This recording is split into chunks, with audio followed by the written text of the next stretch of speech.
এই বাঙ্গির বোলা শামীম হোসেন এবং আরেক বাঙ্গির বোলা হচ্ছে জাকের আলী।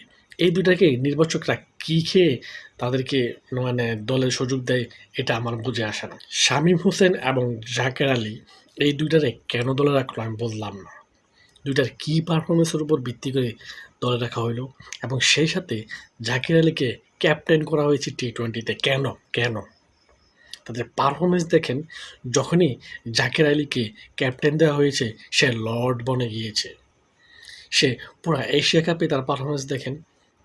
এই শামীম হোসেন তো সেম, মানে পুরা এশিয়া কাপের লর্ড, আজকে আফগানিস্তানের সাথেও লর্ড। যেই সময় বাংলাদেশের প্রয়োজন ছিল রান, মানে অল্প রানের প্রয়োজন ছিল, ওই সময় তারা লর্ড হয়ে গিয়েছে এক একজন।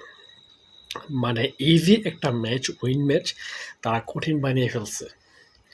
যে জায়গায় 109 রানে বিনা উইকেট ছিল, সেইখান থেকে 118 রানে তারা 6 উইকেট ফালিয়ে দিয়েছে। এটা কোনো কথা?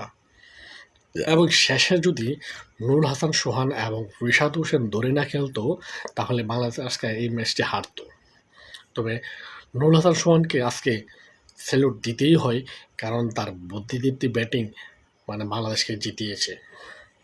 মানে যেই সময় মানে আজকে সবসময় তো আর হিরো হওয়ার সুযোগ আসে না, কিন্তু আজকে সেই সুযোগটা এসেছে এবং সেই সুযোগটা কাজে লাগিয়েছে নুরুল হাসান সোহান, যেটা দেখে খুবই ভালো লাগলো। তবে আজকে বাংলাদেশের দুটি জয়, মানে দুটি জয় বলতে গেলে মানে ওমেন্স ওয়ার্ল্ড কাপে মেয়েরা একটি জয় এবং সেই সাথে পুরুষরাও আজকে আফগানিস্তানের সাথে জিততে পেরেছে। এটা খুবই ভালো লাগতেছে as a Bangladeshi cricket fan, এটা খুবই ভালো লাগতেছে। তবে সবচেয়ে খারাপ লাগার যে বিষয়টা, যে বাংলাদেশের মানে যারা নির্বাচক তারা কী খেয়ে মানে কী লতাপাতা খেয়ে 2 বাঙ্গির বোলার এখনও সুযোগ দেয় এবং লর্ড পারফরমেন্স করলেও সুযোগ দেয়, এটা আমার বুঝে আসে না।